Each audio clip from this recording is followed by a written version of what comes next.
Greetings to you, music lovers, thrill seekers, conversationalists all across the fruited plain. Here we are already on Wednesday. That's right, my friends. Fastest week in media. And it is great to be here. Delight to also have you with us. If you want to be on the program today, the telephone number is 800-282-2882. And the email address, lrushbo@eibnet.com. Well, the government shutdown continues, and the media is continuing to have a field day with it all. And as discussed yesterday, the media is really the problem here, folks. I mean, the Democrats are who they are, and we know that. Obama's who he is, and we know that. Harry Reid is who he is, and we know that. Pelosi's who she is, and we know that. And we've known this for years. There's really not a whole lot to be told anymore about them. Everybody knows. Well, maybe I'm in the low information crowd. Low information crowd, by the way, is tweeting Washington. I have a story right here in the stack of stuff. Let me see if I can find this here. Story about Cory Booker's strip club. We'll save that. Let's see here. Where the heck is it? Let's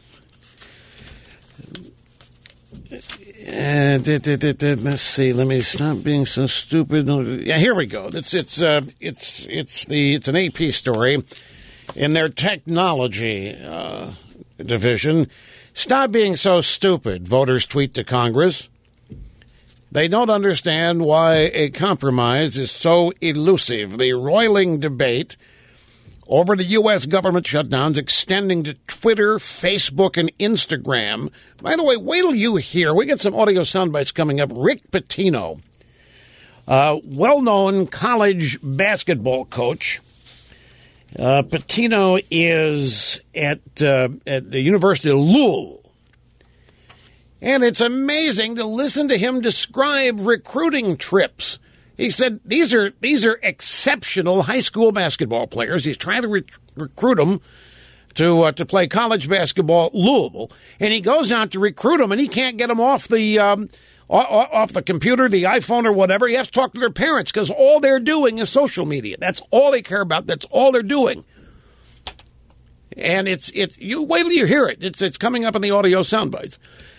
And so the roiling debate over the U.S. government shutdown extending to Twitter, Facebook, and Instagram, which is a photo site, as fed-up Americans turn to social media to register their disgust with federal lawmakers for shutting down the government.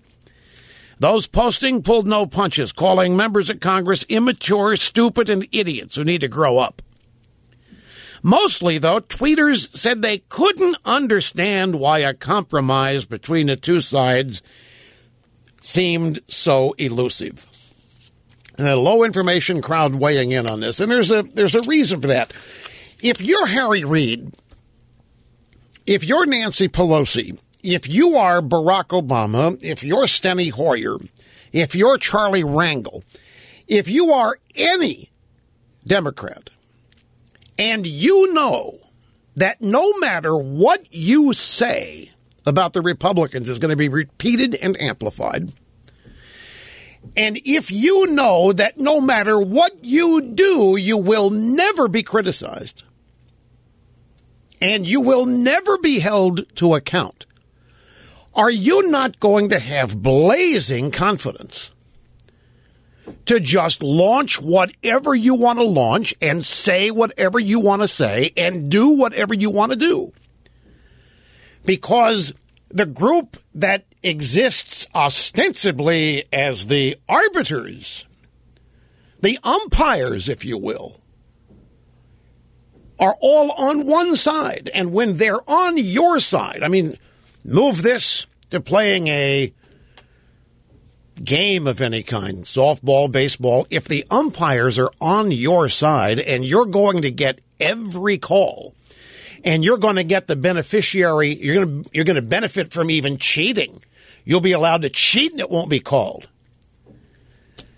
In the case of baseball, your opponents will be called out on strikes that are 10 feet outside the strike zone. What are you going to do? You're not going to be interested in compromise. You're not going to be interested in anything other than a total slam dunk. So, these poor low information voters want to know why there isn't any compromise. Because that's not what's even on the table. Compromise here isn't even on the table. What's at stake is the Republican Party disowning the Tea Party and basically disowning itself. And until that happens, this kind of pressure is going to keep on. Look at, as an example, the story at the World War II Memorial. The White House and the Department of the Interior rejected a request from Representative Stephen Palazzo's office, who asked that World War II vets be allowed to visit the World War II Memorial in Washington. Palazzo is a Mississippi Republican. He helped the veterans commit an act of civil disobedience against the Park Service yesterday when these heroes stormed through barricades around the closed memorial. He asked for it to be opened up, and the regime refused. Palazzo is a Gulf War Marine veteran. He's participated in all 5 of the honor flights, which is World War II vets being brought to Washington to visit their memorial. These people are 70, 80-plus years old. Some of them, it's the trip of a lifetime for them. Some of them have never seen it, never been to the memorial. They've had plans underway. And what happened yesterday was some of these people just the hell with these barricades and took them down and went to see the memorial anyway. But the point is that when permission was asked of the regime, could you be a little compassionate here? Nope, can't. It's a national park. It's closed. Sorry, the vets can't come in. If you know that the media is going to blame the Republicans for that, if you're Barack Obama or Harry Reid or Pelosi and you think that you might be criticized for flat out just being mean and inconsiderate, you wouldn't mistreat these World War II veterans this way. You wouldn't have the guts to. You wouldn't have. You'd go out of your way to make it look like you were the ones making it possible for them to realize their dreams. Instead, the Democrat Party is proud and happy to stand up as the obstacles and then shift the blame to the Republicans, knowing full well that's what the media is going to do. If you've got that kind of support, if you've got this kind of rigged game backing you up, what in the world would you ever compromise for? Why should you? Why would you? There is no news media. There's simply a bunch of people on television and in newspapers who are ranking members of the Democrat Party. Look at how many of them leave their jobs and go work for Obama. Look at how many of them leave the job with Obama and go to the media and the revolving door. And meanwhile, the low information crowd, they believe the media is an objective arbiter. And therefore, they believe everything the media says. There's an example today. The Republicans released 2 pictures of the negotiating table. One half of it was totally empty. Every chair that was to be occupied by a Democrat was empty. The Republicans released the picture in an attempt to show they were there, to try to negotiate with somebody over this silly shutdown, to try to talk with the Democrats about it, to try to come to an agreement. Let me read to you a caption to this picture from the website Gawker, just in case anyone forgot that the entire GOP leadership is comprised of white men. That's the caption. No reference to the fact that Democrats didn't show up. No reference to the fact that the Democrats are not there. No reference to the fact that the Democrats are stonewalling any negotiation, any attempted compromise. No, what Gawker told its readers is, and reminded them, just in case anyone forgot, look at this picture. The entire GOP leadership is comprised of white men.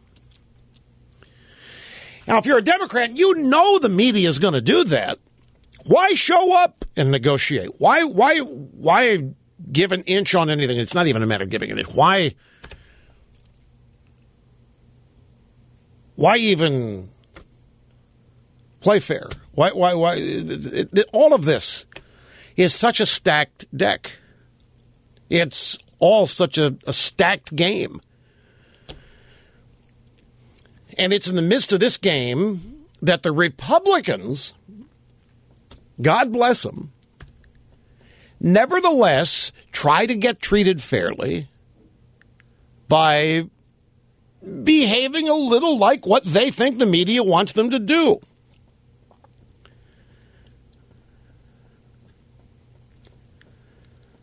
And I think that it's a point here that always needs to be remembered.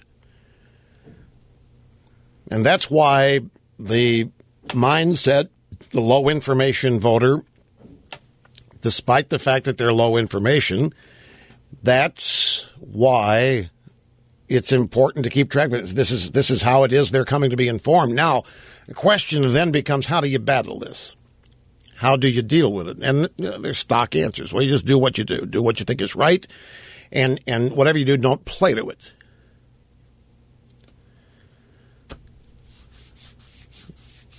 You just, but it's tough to do. It's I don't know that anybody has the answer to the stacked deck, the rigged game.